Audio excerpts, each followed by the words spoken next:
পাকিস্তানের আন্তঃবাহিনী জনসংযোগ পরিদপ্তরের মহাপরিচালক লেফটেন্যান্ট জেনারেল আহমেদ শরীফ চৌধুরী বুধবার জানিয়েছেন, বেলুচিস্তানে হাইজ্যাক হওয়া জাফর এক্সপ্রেস ট্রেনে নিরাপত্তা বাহিনীর অভিযান শেষ হয়েছে।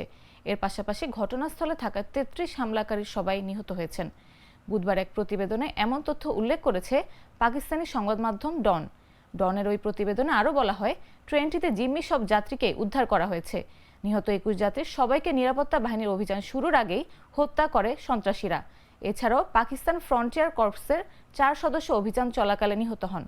মহাপরিচালকের এমন বক্তব্যের পরপরই প্রকাশিত এক বিবৃতিতে হামলার পেছনে আফগানিস্তানে থাকা সন্ত্রাসী গোষ্ঠীর হাত আছে বলে অভিযোগ করে পাকিস্তান আইএসপিআর।